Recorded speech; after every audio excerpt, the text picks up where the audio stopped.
This slide is an excellent summary of what is essential and non-essential inside the digestive system.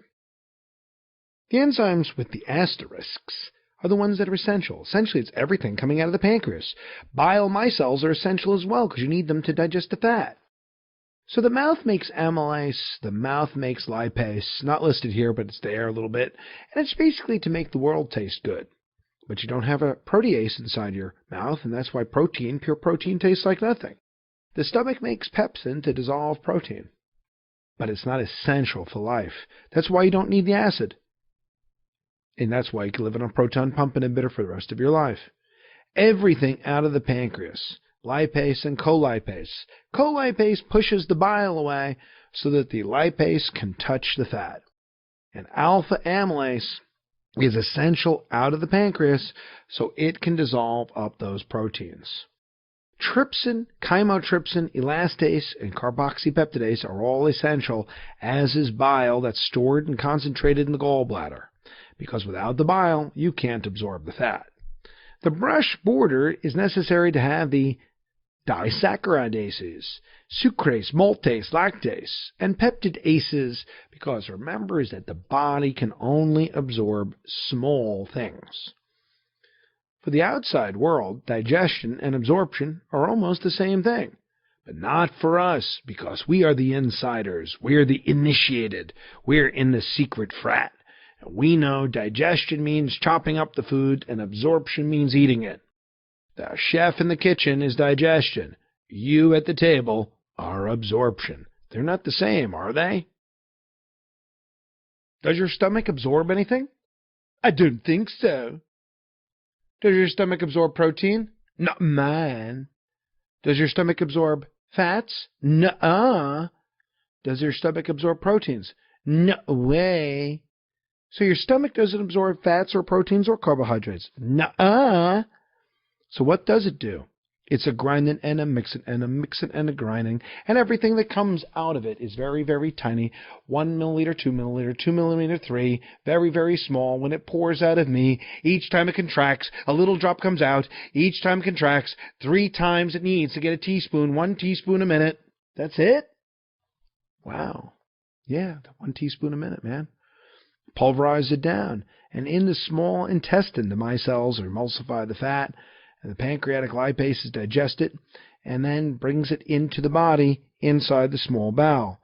The major end product is a position 2 monoglyceride and free fatty acids. And that's what ends up being digested out of the triglycerides.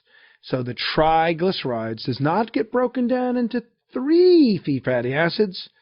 It's 2 free fatty acids and a monoglyceride at position 2.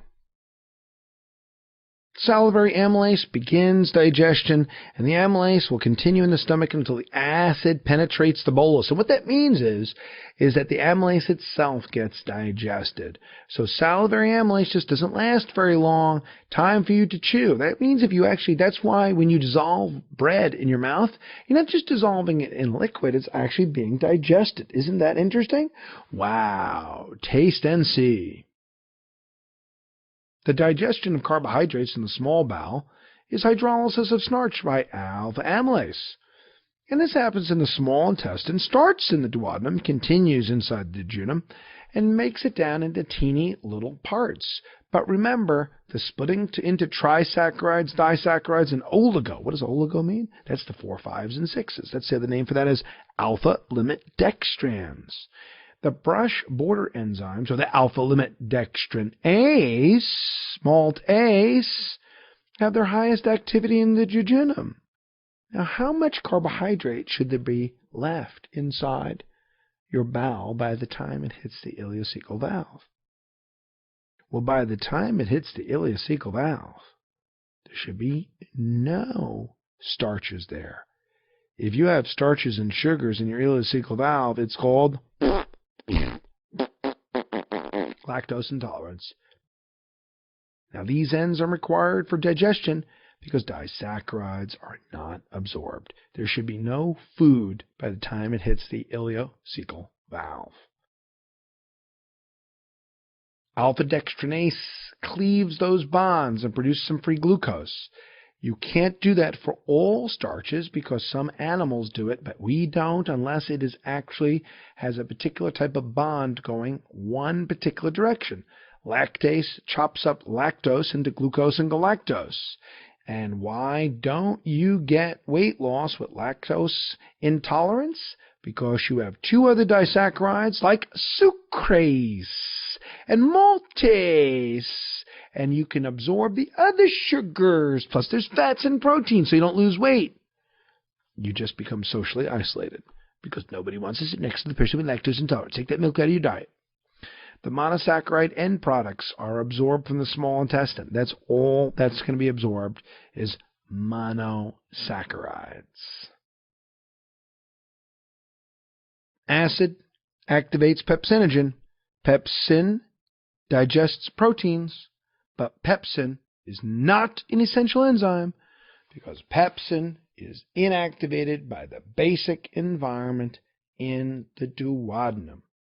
Now, this is where we get the word Pepsi-Cola, because the guy who invented Pepsi-Cola was a medical school dropout, dropped out after the first year of medical school, just after he learned that acid activates pepsinogen. So Pepsi-Cola was marketed as an acid that would activate pepsinogen. They called it Pepsi-Cola. But the guy who invented it did not know that pepsin was unessential for life. But carbonic hydrase, carbonic acid, will actually activate your pepsinogen, so you can get increased activation of something not essential. Pancreatic proteases, such as the trypsin, chymotrypsin, elastase, are generally secreted in inactive form, so you don't have pancreatitis. And protein digestion is completed at the small brush border enzymes. And you can absorb things that are a little larger. See, unlike sugars, you can absorb dipeptides and tripeptides. But you have to still dissolve them down into ditripeptides and tripeptides. They still have to go down that small. Pancreatic enzymes are needed for triglyceride, carbohydrates, and protein digestion. And without cholecystokinin, without the pancreatic enzymes, you will starve to death no matter how much you eat. Here's a picture of what it looks like to absorb things from your intestines. Glucose and galactose go in on a co-transport with sodium. Is that active or passive? It's passive because no ATP is split. Fructose, is it active or passive? It's passive because no ATP is split. Now it does go in, the glucose and galactose and tripeptides and amino acids go in with sodium, but when it comes in on the luminal end, that's not active transport. The active transport's on the blood end, where it says ATPase. And step one is very big on you knowing that what's going on the luminal end is not active transport. It's secondary to an active transport on the blood side. So this is secondary active transport. It's secondary to an active transport that's on the blood side. What is the effect of insulin on the glucose absorption here? Insulin will not affect this because insulin does not affect secondary active transport. And that's one of the big questions for us. What is the effect of insulin on the absorption of glucose in the bowels? And the answer is nothing. Also, so you don't have to learn it twice, this is the same type of absorption that's happening in the proximal convoluted tubule. So the proximal tubule of the kidney and the small bowel look almost exactly the same. Glucose and galactose go in with sodium. Fructose just goes into facilitated diffusion. And the amino acids go in with a co-transport with sodium. This slide is a summary slide looking at how lipids are absorbed. You notice you don't need active transport or secondary active transport to absorb fats. We have an active transport to absorb bile salts, but not for fats. Fats go into the small bowel. They get emulsified by bile into micelles. Pancreatic lipase chops them up into 2 free fatty acids and a potassium 2 monoglyceride. These free fatty acids and 2 monoglycerides go in with fat-soluble vitamins. Now you know why fat malabsorption makes you malabsorb vitamins A, D, E, and K. A, D, E, and K. A, D, E, and K. Because they're all absorbed at one big globule together. And then they get re-esterified into a chylomicron, into a lacteal. And a lacteal is a specialized name for the lymph system of the small bowel, because that lacteal is enormously large to carry really big fat molecules like chylomicrons. But the absorption of fats is largely through diffusion. Remember that, diffusion. This is a summary slide to say, well, what's different at each part of the bowel? If you look, you'll see every part of the bowel absorbs sodium, chloride, and water. They're all absorbing sodium and water and chloride. That's not different. What's unique to the duodenum? Divalent cations. Calcium, iron, magnesium. Calcium, 2+. Iron, 2+. Magnesium. Is that ferric iron or ferrous? What's normally absorbed into us? Is it ferric or ferrous? The iron ferrous is a ferrous. Ferrous is the iron ferrous. Ferrous is 2+. Ferric is what makes you sick. Ferric is sick and ferrous is ferrous. That's what's unique to the duodenum. What's unique to the ileum? Bile salts and intrinsic factor. Bile salts B12. Bile salts. B12. Bile salts B12. Bile salt B12. And what's unique to the colon is the excretion of bicarb and potassium.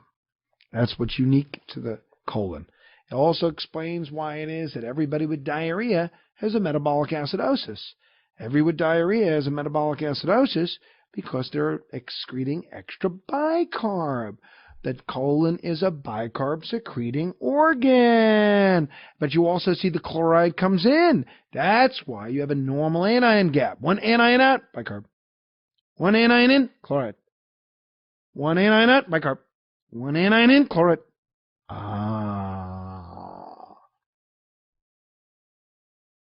Our final slide is simply to make one last little point that diarrhea is isotonic fluid.